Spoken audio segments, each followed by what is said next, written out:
Well, now all you gotta do is decombobulate all the combobulation. Put all the pieces back in the truck, stack all the forms up, scrape all the chunkage, probably beat them with a hammer a little bit to get the stuff to let go some, roll up the dry line, pick up the pieces, put the lumber back,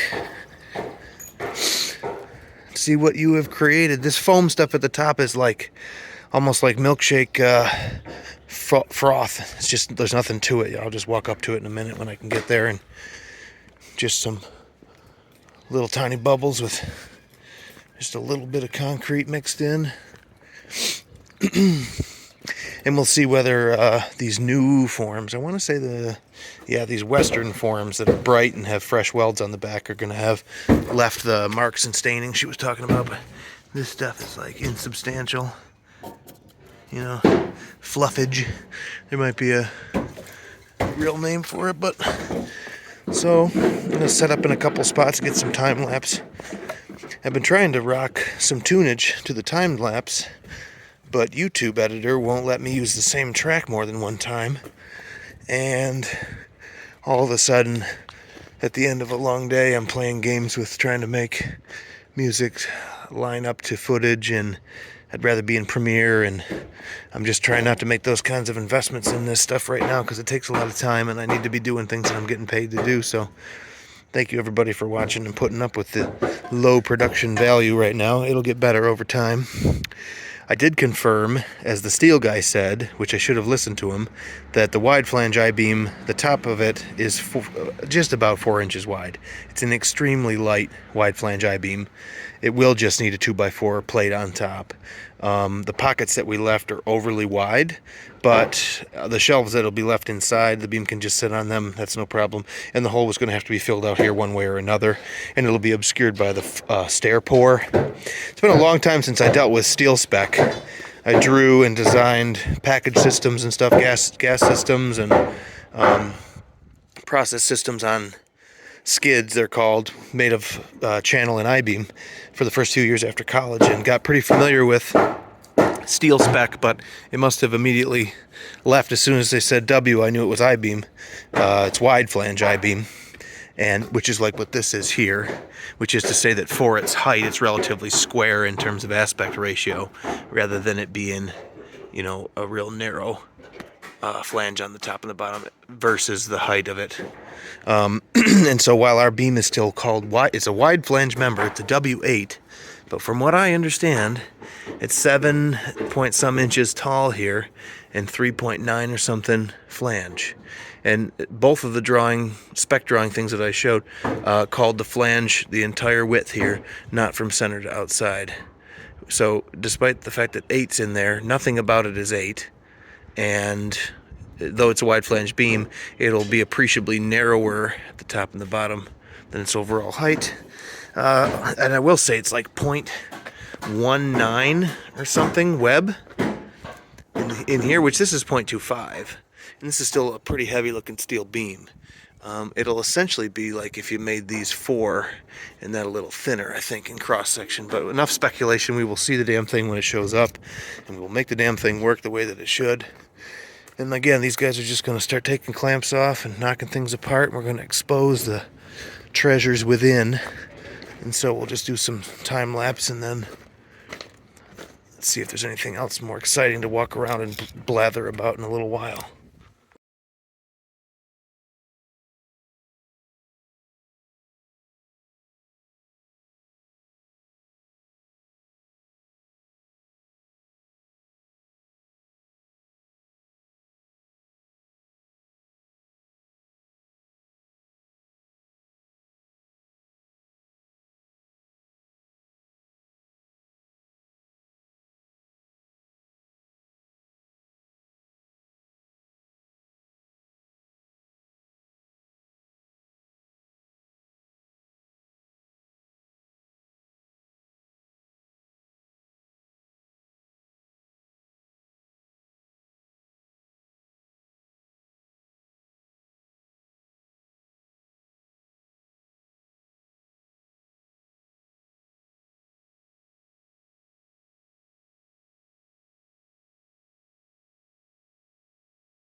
All right, well, we're rocking and rolling here, mostly pulling out pins so that the forms are standing there loose, essentially.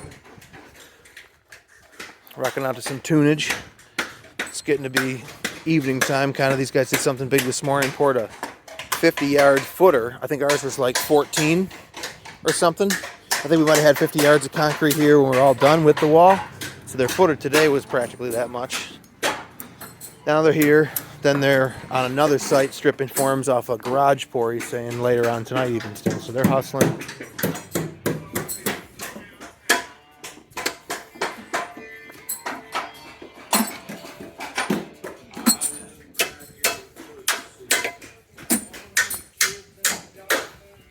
think we got a couple pieces off over here already. First couple pieces on the outside corner. There it is. Baby coming out of the basket. Baby coming out of the cradle.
Well, they're just getting the last little bit collected up. It's going to be a little bit yet.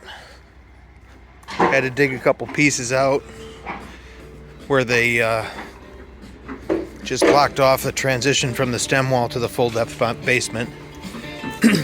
The little bit of concrete that came out ended up pinning the piece of the mold in, because you let it out in the corner, and then this full-length mold piece got stuck for a minute, but he got her out.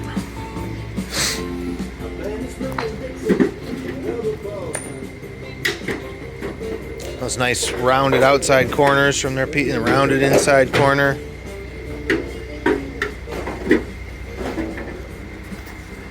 She was say just we'll tap on the little bit of squeeze out on the inside and the out after a couple days. Let that concrete get white and dry out. Let some of the moisture out of the wood, which is no doubt swollen with moisture. So all things considered, giving it time. And then tap that flashing basically off both sides, and then see if you can get that thing to wiggle free. I'm not going to start with a window hole. I'll start with some of the beam pockets that we're going to fill anyway, so that I don't monkey up a window hole. Certainly not on the front of the building. And I won't start with the bigger, not this guy, but he's the one over there, I guess. I won't start with that big mammer jammer, you know, because he's a specialty opening and stuff as well in there. But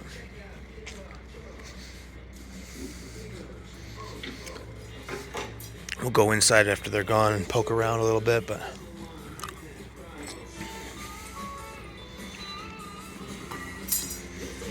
our thresholds will have the floor poured out over top, so it's no problem. It's a little rough, but that's fine. The most important thing is that our top surface is coplanar and level all the way around. And then we'll get our beam dialed to the top of it so that it's completely coplanar with the top edge of this wall. And we'll force this thing back into what was probably a nice square little box somebody built here at one time. And there haven't been any renovations and stuff, which is nice. So we won't be, this is where I say, the guys that come in and, you know, we'll renovate a room or something for you and add a bathroom or plane up a kitchen floor and stuff in a place that is saggy a lot of times you haven't got to replace the whole foundation. A lot of times you can lift in a couple key areas and square up the structure first, and then you can perform the renovation. But that adds a little scope that people don't want. And so you end up with renovations built into twisted or sagged or otherwise racked out unsquare spaces. So you do a project like this, and you tear that all apart when you force this structure back to square, which is where it should be. As a best practice, and forevermore, when you're going to install this space-age technology, foundation, steel and concrete, you better make it square, level, and plumb the structure when you get back to it. So, like I say, you don't always have to replace the foundation, but you can at least do that much. And we don't have to rip any of that shit out in here because nobody ever did that in this place, which is nice. I do think that we have some blocks in the stairs to keep them safe because they were starting to get unsafe. And that was added while this was twisted up and bent. So we got to get those out of there because I don't want to wreck these stairs. This house has got a really nice, I think it's oak, finished staircase. So we'll take those little scab blocks out before we set this down and make everything as perfect as we can. All right, 9 o'clock at night, we got her. A couple pieces of the form got stuck, like I say, got those out of there, no problem. Some of that foamy shit on top and everything, I'll just dust that off. Just like any casting, large and small, just a little flashing here, little edges there, but man alive, is it just amazing to see one monolithic, essentially perfect concrete structure made to order, steel reinforced. My hole didn't get nearly anything in it, which is awesome. I don't think the waterproofers will kick anything in there either. I mentioned that before. Not that it would be anybody's fault but mine that I didn't get my tile and stuff in. I just didn't sort of speak into like getting the order right. I mean, I know all the steps and stuff for the most part. There's detail steps in there that I don't know that I'm learning on this part of this project. And then there's what order to do stuff in. And then you could start fitting that into the work week when you can call people, make arrangements, and then you can start trying to find out when they have room in their schedule for you. So there's many layers to this whole managing a project like this, but everybody's made it easy on me so far. You know, just I've been forthcoming about what I do and don't know about. They left me my nuts. Gonna love our nuts for all of the anchor bolts. Oh, there's some in there also. Cool. Well, these guys are gonna roll out. That crane, he can reach out and pick up a ton still at the very limit, hydraulically. And then there's one more little bit that you can mechanically slide out and get a little bit farther, but you can't quite pick that much up, she was saying. But if you really need to reach to something, oftentimes they'll set the baskets for the forms inside to form the inner size of the wall, and then load them up and lift them right out again when you're doing a new build. But obviously we got a house in the way here, so everything went in from outside and came out to go back out and be loaded away. So like renovating, it's not as handy as new build in every kind of step. So that's that. Tomorrow we're going to start dialing it in so we can set this thing down again. Thanks for watching, guys. We'll see you. All right, we got out of here late night. Last night I didn't even get in there. The waterproofers are here this morning. I had to hustle to get over here. We were doing an early day for us already, but they wanted to start with us today as well. And their day is even earlier.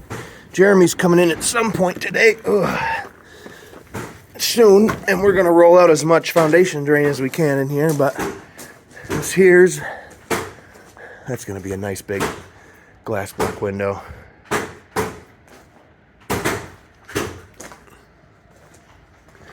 We gotta get our other half of the footer for the chimney, so that'll be pinned into the wall, pinned into the floor, blocked up the left hollow under here, and then grouted solid, which is to say we'll pour up the blocks full around the rebar with mason mix. I gotta bounce that off my architect to make sure he doesn't want straight up concrete.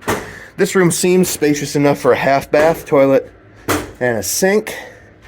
But I will have, if we were to do that, I'd have to run out and get into the main sewer out, which isn't the end of the world in here. But I think that you'll find after you finish this in 3.5, it becomes pretty tight.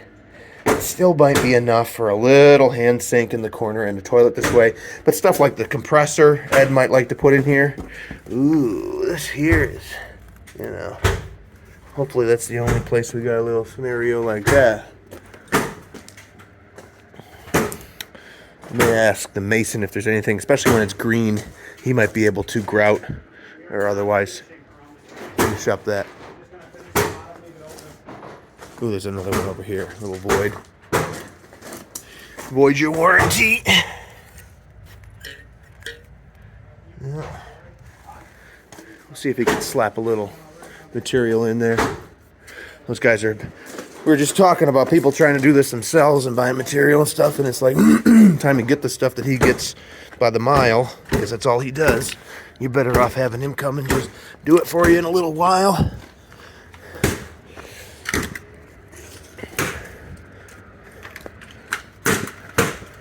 It's got like a little, almost like a spider plastic washer. Shooting on.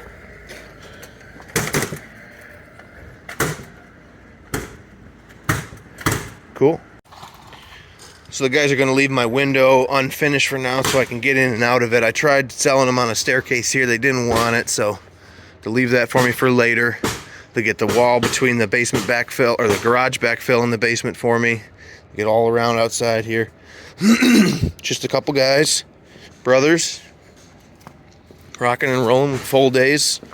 Got to make hay when the sun shines. That's how I grew up. So they'll be out of here and on their way to a massive project later today. Now I'm going to head this off because I just had a long talk with them. And a lot of people online are going to say you want to see tar or you want to see peel and stick moisture, and you can do all of that if you want. You could have a graffiti artist come and do you a big beautiful mural on there first if it made you feel better. This is a guaranteed install and a guaranteed product. And what we're doing here is in this dimple, leaving air gap for the water to percolate down easily. It can always fall straight down from gravity and fall right down into our foundation drains and continue out. There will never be any hydraulic pressure that wants to build up a big pool out here and hold it all back and push it through the concrete to the point where the concrete's got a moisture content. It's going to be easier. It'll just fall straight down into the foundation drain. Should be no problem.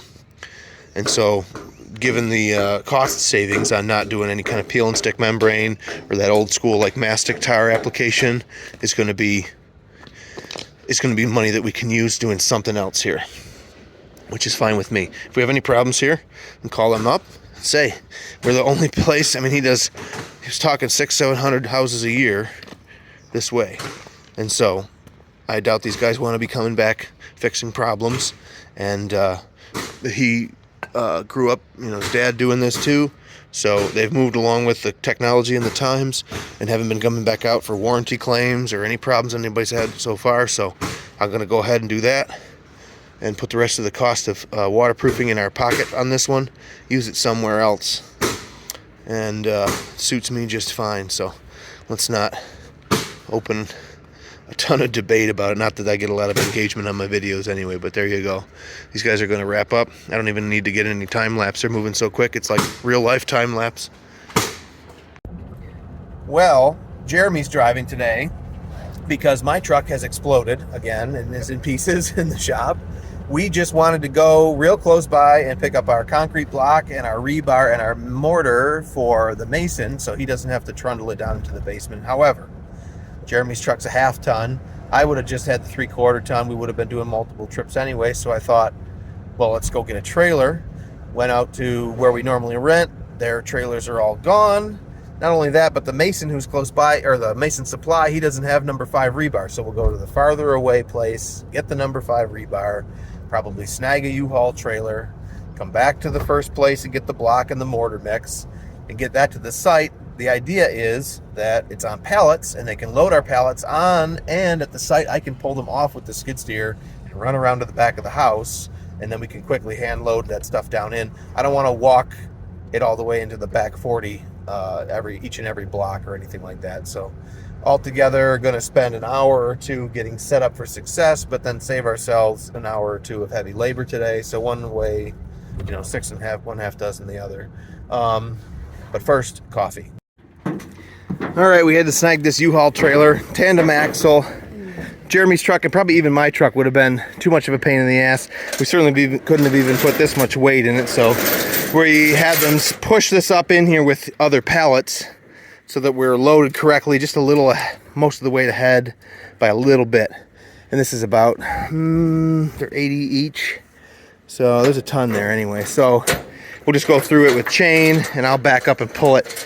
We did make sure that we're still latched or hitched up to the truck for counterweight, but I blocked this tightly as well, see? So moving all the way back and not onto the tailgate because that can't take it, but all the way back flush with the back of the trailer by pulling, and then unhook and get the forks, and then I can maybe get in there and get it off. And that actually may be more than I can lift up without tipping over with my machine, so we'll see. But that's an important step there, is blocking as well. I'll just pop these bad boys. U-Haul makes some tough trailers so they're galvanized, which will probably be what I try to do with the trailer if I buy one someday. Let's see how we can get this out and then go back and get this much or more block, and then we got a method we'll show you for getting them into the basement. Okay.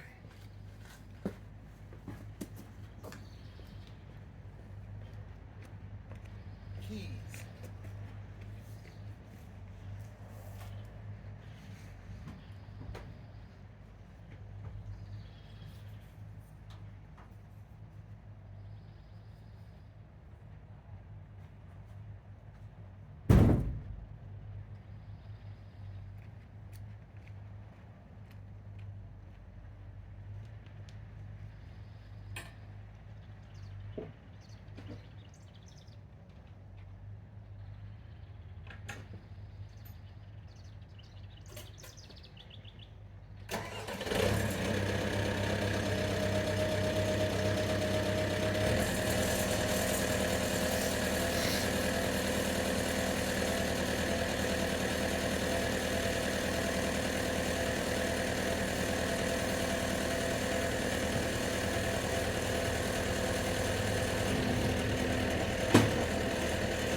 mounted them for me and they probably hang on.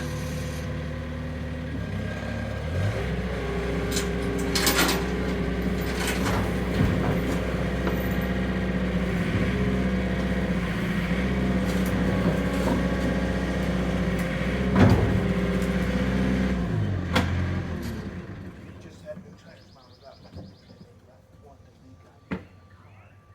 See if my inflator pump will fill this up. No way it should have long. Right. I saw it with the first hang up. This is on the side, yeah.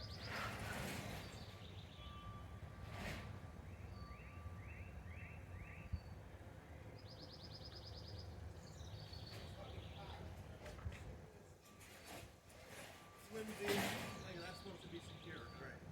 I rented one of the U-boxes before, and literally just plywood with a canvas tarp. That's great. How am I supposed to pull this down the throughway? It's not gonna.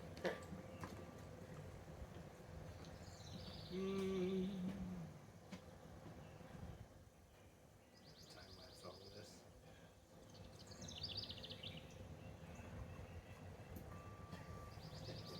Pause on that moment. I can see it in my head, but like the time that it takes to get it into the right software, to be able to speed it up and slow down. You're like the Benny Hill theme Yeah. song. Dude, it plays in my head every day.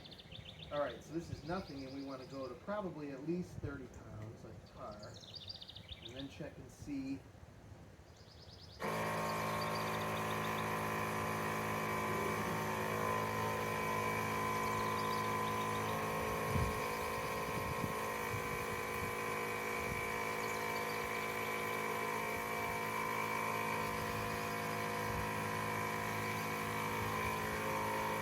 Should it build any pressure or not?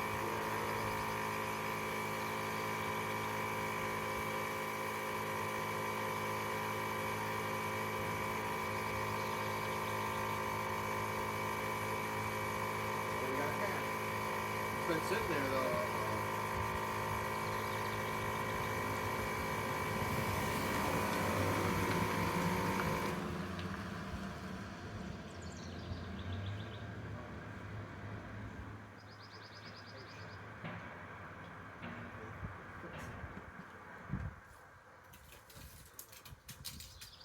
Can you pop the valve stem caps on the other side? I'm just going to check all three with this thing to see what the pressure. Because obviously I had the mount balanced at a professional shop so that I didn't have to run into any problems like this. Yep. And so I don't actually know what's supposed to be in them. Yeah, you got your quick freeze here smushed under your arm.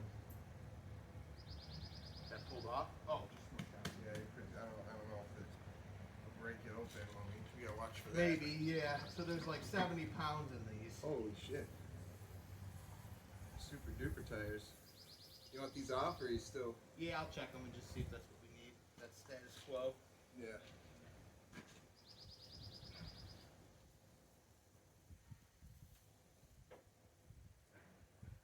You got a tape measure? I got a little bitty one. Can you just measure the head of these? I think they're 3/4. We'll get a lug nut wrench.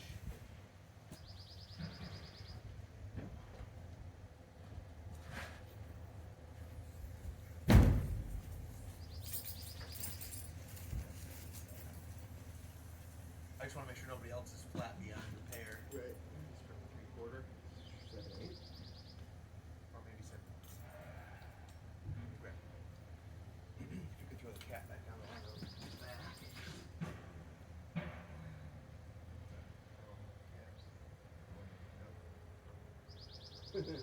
when they go down in pressure, is that what they have? No, Like a it's TPMS sensor? no, just like little racer things. They got LEDs in it. That's cool. Alright, that one can be tapped off, but these are all deep. So, throw the cap on him if you would. We'll unbuckle you from the trailer. Yep. I got the block there. Should be good. Okay. So, got a flat from the fresh Mountain Balance on the skid steer tires that I paid good money for. Right when I get into the street, I'm trying to load and unload something, so we'll take the trailer back off. We'll go back to HQ and get the impact wrench and the socket. Yeah. We'll come back, we'll take the wheel right off and go to the local tire shop and help him cram this down his throat real quick so we can turn around and come back to the site. Maybe I'll call ahead of time.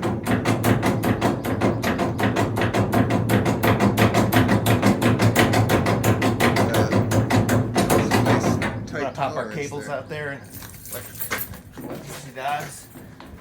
Nice tight tolerance on that jack. Right? Find the red for that mechanical advantage.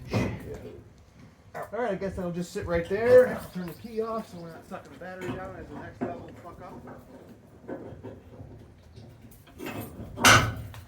Put this back out of sight.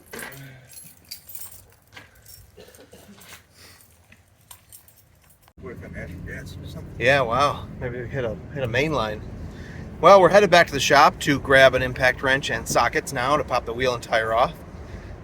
Certainly would have had those on the work truck if I had the work truck on site, but if you remember, the work truck's fucking broken. So all that stuff's back at HQ, which is where we were just now. And then if we can get that wheel and tire off, we'll see if we can have somebody fix that problem for us at the tire shop and get right back to work. So I'm going to let this go and get calling ahead to make sure we could do something quick like that. And we probably grab a lunch while we wait. And then we'll get back to this whole thing we're trying to do today. Well, I had some quinoa, Mediterranean bowl. Jeremy's having a sandwich in his lap as we race to the tire shop that can possibly help us. Yeah, the third one. I called the one, he couldn't. We went to the second one, they couldn't. We'll see if somebody can fix our problem now today. And then, like I say, we'll get back to doing that whole thing we were trying to do. All right, well, having a dum-dum, couple of dum-dums. So, I paid to have that wheel straightened that I bent. And it's not his fault that it doesn't hold the bead. Leaks still like a sieve right there. So, 75 I think that was. So we'll put a tube in it, which I'm happy they can do. That's 40 some. So we're at 120 some for that whole scenario. As soon as they get that tube in there and remount and fill that guy up for us, we'll head back, hop him on, keep moving. I called ahead to make sure that the masonry supply isn't going to be closed before we get back there. And if they are, they're going to set that stuff out so we can hand load it rather than having his help with the fork loader. We'll hand load it in the worst case scenario. And then hopefully have the skid steer when it gets to the site at least. So we'll see how today goes. Just going to make light of it right now and try not to think about it. Okay. We out. Back to the project that's sitting in the middle of the road in front of Ed's house. Hopefully it's just as we left it. Slap this thing back on. We got a tube in it. Like he said, now if you pop the tire, you can't just jam a plug in it and go. You got to pull the tire down and pull the tube out and patch the tube and put it all back together again. But let's hope that we don't pop a tire. At least not today. We've wasted enough of the day. We started at 7:30. It's currently almost 2:30. And we've got plenty of stuff to do left. Let's see how far we get.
There you go. All I wanted to do.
Chimney coming out, and I still haven't done that job, but our blocks made it down there, and our bags of mortar mix made it over there. Put a little piece of extra waterproofing on in case the rain blows in. For now, we'll save one tube on site to do the same sort of thing again, to get something else down there if we need it. We'll take the other tubes that we brought for good measure home, take the pallets back to the place, return the trailer, and that'll kill that off. I gotta look at what time it is and see if there's time to roll some foundation drain out. All right, so ran out of battery yesterday.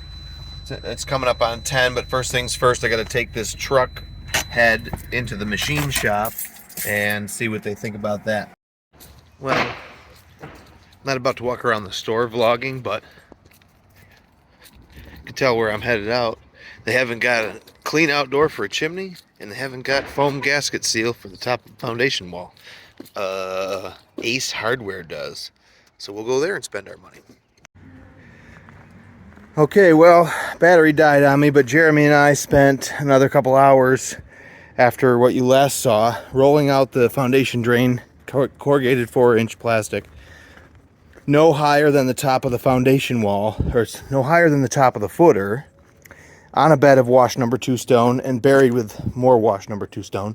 In the end, we'll have wash number 2 stone up 1 foot, no less, above the top edge of the footer total. And then I like to see even more, and so does everybody else I've been talking to. So that's what we will do. But pinning it down enough with stone so that it stays put for right now, and not getting too crazy with trying to fit it, but doing the corners as tight as possible. And so we got all around here, and I could actually drive right down in there and spill some stone, which was good. And I could drive up and dump it out, or at least park there and hoe it down, drag it out of the bucket from standing down into the, both of us down in here, and just pull it out of the bucket onto where we were trying to work. I just deadheaded it into the garage there, and just dead-ended this one right where it changes elevation. These are all passive things.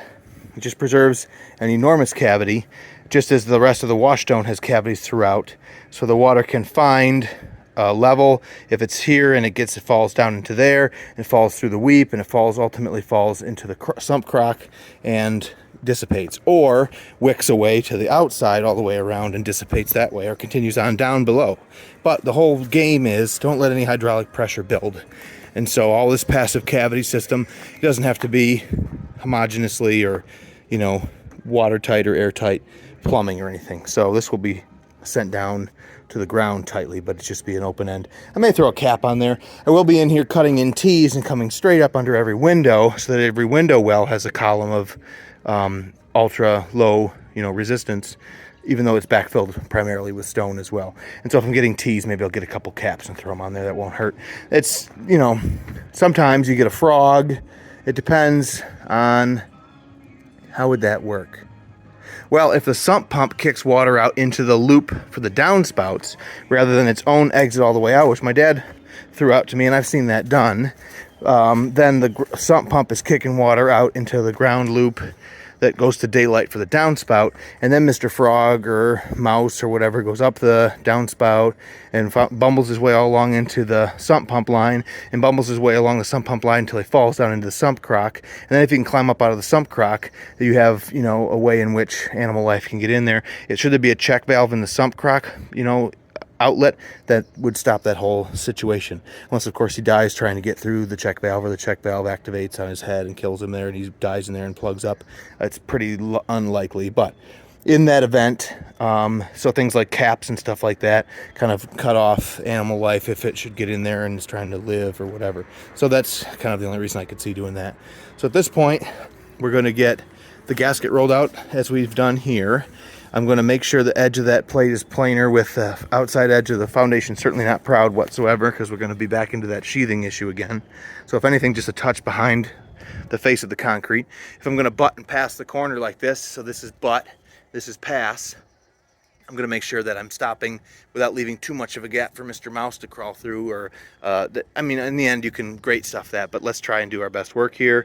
These are older, and so I'll cup them down so that when we pull them down, it'll pull the tension, you know, through the one point. The tension will pull through the two low points on upside down cup and thereby flatten it. Of course, the weight of the building will also do that, even if it were the other way around. But just some best practices and stuff here. So now I'm going to hit this with a hammer to mark those locations, turn it upside down to see those marks. And ordinarily you would drill the larger countersink first, and then at the bottom of that drill the smaller through hole, but that will have you countersunk on the bottom side of the plate when you turn him back around, which I'm not going to lie, I've already done that here by accident, even though I was looking out for it when I started. I don't know what I was thinking. The best practice of drilling the larger hole first and then the smaller hole at the bottom of it superseded the fact that it's going to be on the wrong side based on this zigzag bolt layout.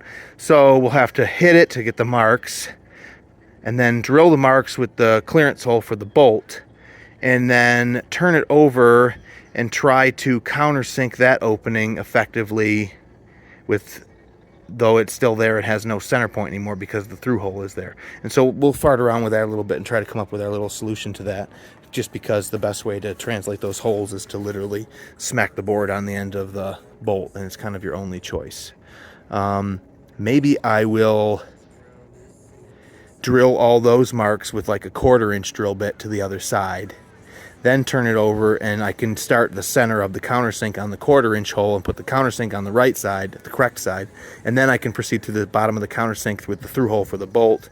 That's what we're going to end up having to do here. And so since you're doing it over and over again, you've got I'll have to get a 1/4 inch drill bit in a drill gun. I've got the washer sized countersink, or a little bit bigger, in a drill gun. I've got the through hole clearance for the bolt in a drill gun, and then I'll end up with the socket driver gun to suck the nuts and bolts down. So I'll end up with 4 drill guns here set up for the different steps, so I'm not switching back. You'll notice this is a real drill gun with a chuck. That's an impact. And so if I'm going to go get the other drill like I need to get, and the correct size socket, because it needs to be an impact socket, and I don't even have the regular socket set with me because the work truck's broken. But eventually we'll be set up with every single thing here, and we can just blow through this. So for right now, I'll have to come back in a minute. You know, I've heard of Mr. Blue Jay on my shoulder, but in this case, Mr. Blue Jay was taking a bath in the puddle on top of the pod, because I was here getting wet, and I thought first it was shit, but it was in fact Mr. Blue Jay's bath water, so that's fine. We'll see you, Mr. Blue Jay. We're just getting started over here on the site finally today. Before I can green plate or use a pressure treated lumber on as a sill plate here, not only have I got to have a foam gasket, which rolls out in 50-foot rolls, I've also got to get the window plugs out anywhere that I'm going over top of them, because even just having it on top will trap that in even worse, because I don't have that flexibility of tipping. But certainly after I put the house down, I mean, long before then, these have got to go. And really in there to some extent. So we'll get our, I've done this before obviously, but we'll get started on the garage wall because number one, we haven't got to worry about window holes. Number two, it's easier to stand and work before I get the ladder involved. And number three, that's what I want to do. So that's what we're going to do here. Maybe we'll get a little video of that happening.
Okay, so there you go.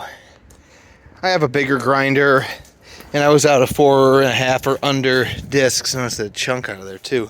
I had to take the guard off this one.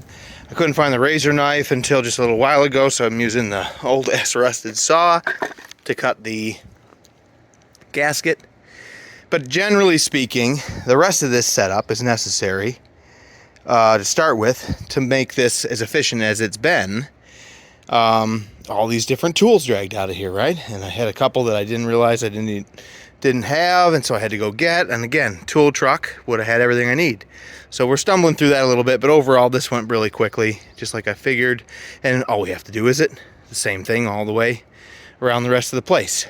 Firstly, I wanted to give these as much time, these windows, to dry, and it'll be another hour or two spent at least getting all the ones out of my way. I don't know if I'll go one at a time so I can plate, or I'll just do them all together if they're going to work. If they're going to be a war, I might just do them one at a time. But if I work out a little method, I'll do them all together one first. It'll help dry everything out, exposing their edges. It'll help keep stuff moving around. There's your pod. It'll help keep air movement, and it'll be closer to being ready for Sean next week. All in all, though, I did pull this in the middle. I'm not scared to waller a hole. If you notice, I pulled it back down. To start with, I had been using paint marker to double down on the dimples that are left when I hit it with a hammer, but then I started skipping that, thinking, well, that's just an extra step. But immediately, I didn't identify the right hole and drilled the wrong one, so I didn't realize until I was up that I needed to drill the other hole, which I did. Then I needed to waller that hole some and pull it into flush or further with the rest of the foundation to get what I wanted done. And but that's all worth doing here, see, because I haven't got the pressure of Sean waiting to set this down, and of that getting caught on the edge of the sheathing and ripping it. I want to stay behind that foundation wall surface, so we'll just keep going a little more today, and then tomorrow. And by the end of tomorrow, if I can get a full work day over here, we ought to have everything plated. I will have to run out and get lumber. I will have to keep batteries charged. I should get the razor blade I found, but I'm going to get set up with a grinder. And some of these things, take some serious battery, like cutting through those bolts takes 15 seconds to 30 seconds of working. And so you need a nice big cell. So with that in mind, I will endeavor to persevere here. And so yeah, that's all I'm really going to work on for right now, so check that out. Okay, so I wanted to experiment getting those plugs out for the window openings, and so we'll use the openings between the garage and the house that won't be turning into windows, that will just be filled with block, and so if I mess up something really bad, which I doubt it is possible anyway, because the lumber is so much more frail than the concrete. So I started there as a best practice. And so I'm thinking, these are shot on, I looked at, they put them together with roofing nails. So knocking at the back of the plywood, just blast that right off with a dead blow hammer. And so now I'll set up some time lapse here, and I'll do the same on the other one. And then I think I'll get the Sawzall and slice off the nails holding the top 2x8 in there and take him out. And then I expect the two sides, if I can get them to tip in a little bit, they'll just immediately let go and potentially bring the bottom out along with it. And then thereby I'll get the other one out as well. So you can watch. I don't know if I need to constantly say that I'm going to do time lapse. I'm just sort of organizing this in my head, because setting this up only to have it move on me like last time is really annoying.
Okay, and so I guess it wasn't clear maybe from that angle, but this is an 8-foot deep, well, 6-foot deep hole here essentially. Ladder had to fall over in there at least one time, obviously, or at least thankfully without me on it. And this is another 6-foot deep hole, and I got to step over this and stuff too. So this is the type of thing that, like, guys that work on the site always feel like the engineers and architects are eggheads, because slapping a top plate on this in Revit or something, or even in just AutoCAD, showing it is a different story than accomplishing it in real life.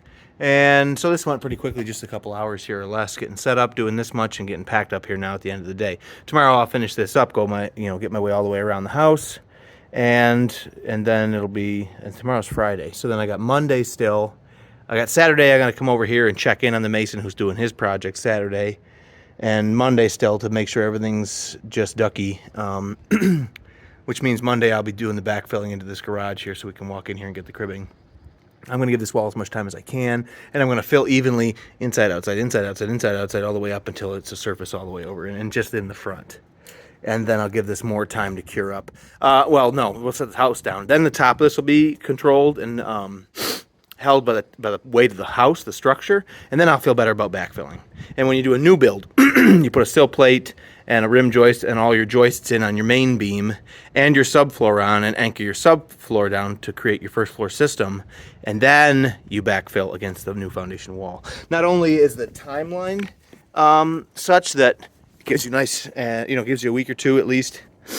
Well, depends on the size of your crew, but it'll give you a week before you're trying to do anything to let the concrete cure, but you've also got the top of it held together and controlled before you're pushing on it by way of loading up the outside wall, because of course its weight is trying to spread out, and so it can't spread into the ground around outside.